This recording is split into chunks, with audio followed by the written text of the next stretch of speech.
Všiml jsi někdy, že na každé vodě existuje jeden chlap, který se vrací domů s plným vědrem? Nezáleží, jestli je to řeka, přehrada nebo zapomenuté rameno. Nezáleží, jestli je pod mrakem, svítí slunce, nebo jestli všichni kolem nadávají na mrtvý den. Ten člověk přijde, hodí nástrahu, chvíli stojí a pak se mu prut ohne, jako by mu někdo zatáhl za zápěstí. A ty? Stojíš 2 metry vedle. Stejná voda, podobné místo, často dokonce stejná nástraha. Jenže u tebe ticho. Maximálně pár opatrných ťuknutí a nic. Přiznám se ti k něčemu, co mě kdysi štvalo. Dlouho jsem si myslel, že je to o štěstí, o fázi měsíce, o tlaku, o tom, jestli jsem ráno vypil kafe. Dával jsem vinu všemu možnému, jen ne tomu, co jsem držel v ruce.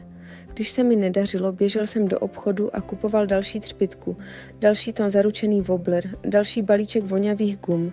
Zkoušel jsem drahé vlasce, pletenky, nové háčky, jiné karabinky. Vyměnil jsem prut, naviják, dokonce i batoh, protože jsem měl pocit, že když budu vypadat jako profík, ryby se mi sami ukážou.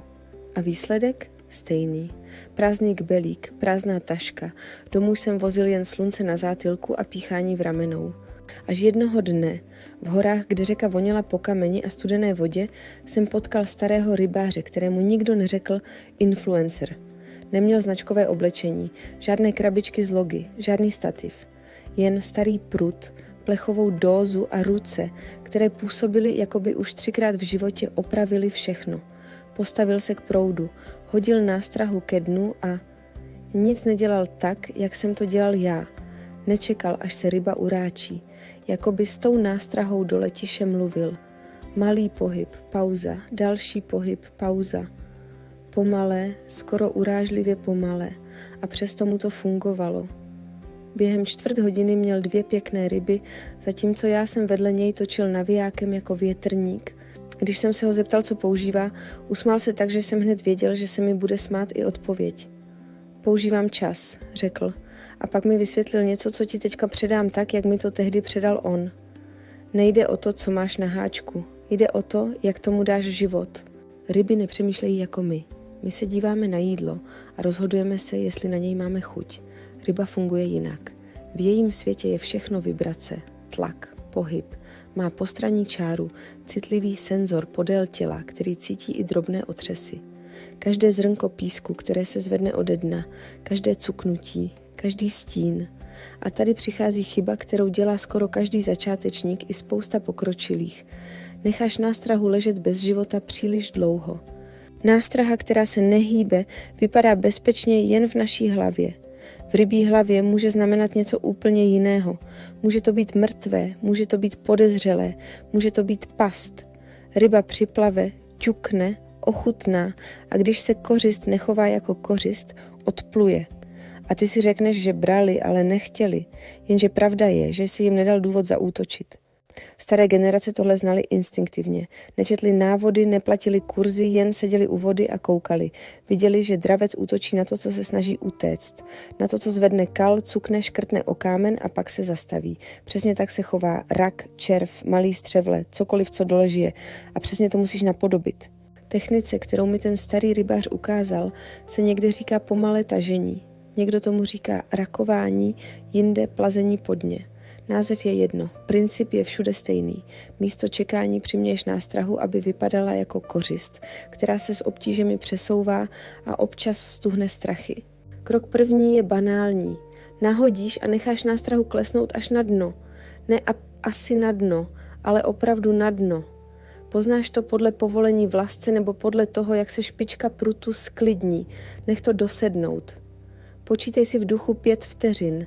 Ne proto, že by ryby potřebovaly 5 vteřin, ale protože ty potřebuješ zpomalit hlavu. Pak uděláš něco, co vypadá směšně. Jen jemně přitáhneš. Ne navijákem jako při přívlači, ale krátkým tahem zápěstí. 4 palce, 10 centimetrů, nic víc. Nástraha se pod ně posune, zvedne drobný obláček, možná ťukne o kamínek. A pak stop, zase 5 vteřin, úplné ticho. Nech to tam ležet, jako by se to bálo. Potom znovu, krátký tah, stop, pauza. Tah, stop, pauza. to je celý trik, za který si někteří účtují stovky. Jenže má to háček, musí to být pomalé, bolestivě pomalé. Pomalé tak, že se v tobě všechno bude vzpírat a budeš mít chuť něco dělat. To je přesně ten bod, kde většina lidí selže. Začnou zrychlovat, protože je nebaví čekat. A v tu chvíli se z kořisti stane umělá hračka. Ryba, která byla připravená vystřelit, najednou znejistí. Tohle neutíká jako rak, řekne si instinkt a dravec se stáhne do bezpečí. Představ si šneka, jak se plazí po kameni. To je tvoje tempo. A teď si představ, že ten šnek občas stuhne, protože ucítí stín. To je tvoje pauza. V těch pauzách často přichází záběr. Nevždy jako rána, někdy jen jako těžší pocit, jako by se ti o nástrahu zachytil list. A právě proto je důležitá výbava, ale ne tak, jak si myslí reklamy. Nepotřebuješ nejdražší prut, aby tahle věc fungovala. Potřebuješ cit. Vlasec kolem 0,30 až 0,35, tedy zhruba 15 až 20 liber, je pro většinu situací ideální. Monofil má výhodu, že trochu pruží. Když sekneš, nevytrhneš háček z tlamy. A v zakalené vodě je méně nápadný. Pletenka je fajn, ale není to kouzelná hůlka. Kouzlo je v rytmu. Další věc, čas dne. Východ a západ jsou králové. Ráno, když se voda probouzí a večer, když se hladina uklidňuje. V poledním žáru ryby často stojí hlouběji a šetří energii. To neznamená, že nechytíš nic, ale znamená to, že musíš být ještě trpělivější a hledat stín, proud, hranici hlubiny. A třetí věc, kterou skoro nikdo neřeší, dno. Dno je jeviště, na kterém hraješ divadlo. Na písku je to snadné. Nástraha klouže, zvedá prach, všechno vypadá přirozeně. Na kameni musíš zkrátit tahy, třeba na 5 cm, a lehce zvednout špičku prutu, aby ses nezasekl mezi balvany. V bahně tahle technika září. Nástraha se lehce zaboří a když ji vytáhneš, lupne ven.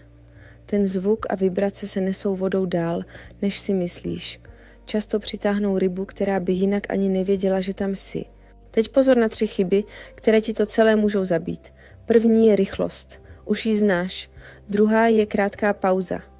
Ryba potřebuje čas, aby nástrahu našla, připlavala, otočila se a rozhodla. 5 vteřin ber jako minimum. 10 je ještě lepší, hlavně ve studené vodě. Třetí chyba je olovo. Příliš těžké olovo udělá z nástrahy kotvu. Zaboří se do bahna a místo elegantního posunu vyrveš z dna kus bláta. Použij jen tolik zátěže, aby ses udržel na dně a cítil kontakt. Nic víc. A pro jaké ryby to funguje? Pro ty, které rády loví u dna. Okouni a candáti milují, když se něco plazí kolem hrany. Sumec reaguje na vibrace jako na zvonek u dveří. I kapr, když je zvědavý, často zvedne nástrahu, která mu přejede před tlamou a pak se zastaví. Štika někdy taky, hlavně v místech, kde leží na přepadu a čeká, co připlave. Chceš bonus, který mě tehdy úplně dorazil? Starý rybář mi řekl, že když chce zrychlit výsledek, nejdřív připraví stůl. Ne ve smyslu, že by sypal pytle krmení, ale že udělá malé lákadlo. Trochu drcených červů, pár kousků pečiva, pár zrnek podle druhu ryb. Nechá to 20 minut pracovat a teprve pak začne s pomalým tažením. Ryby už jsou v oblasti, už hledají, už mají hlavu nastavenou na jídlo a ty jim před nos protáhneš kořist, která se snaží utéct. V tu chvíli je to skoro nefér. Ještě silnější je, když použiješ živou nástrahu. Malá rybka, rousnice. Živé tělo se brání samo. Ty mu jen dodáš směr a rytmus. Každý krátký tah způsobí dvojí pohyb. Tvoje tažení a její paniku. A panika je pro dravce signál, který nejde ignorovat. Možná se teď ptáš, proč o tom všichni nemluví. Někteří mluví, jen to zabalí do složitých slov. Jiní to vědí a drží si to, protože prodávají tajemství. Ale tohle tajemství ve skutečnosti patří vodě. Patří starým lidem, kteří se učili z proudu, ne z reklamy. A jestli chceš chytat jako dřív, nemusíš mít muzeum vybavení. Stačí mít klid v ruce. Až příště přijdeš k řece, udělej si malý experiment. Nahodíš, počkáš, až to sedne. 5 vteřin, jemný tah. 5 vteřin, jemný tah. A v těch pauzách se soustřeď. Vnímej špičku prutu, vnímej vlasec, vnímej, jestli se dno mění. Někdy ucítíš jen jemné tik. Někdy se všechno jenom stíží. Někdy to bude rána, která ti skoro vyrazí dech. A až to přijde, nepanikař, pevně seknout, ale ne jako u hřebíku do zdi. plynule s jistotou.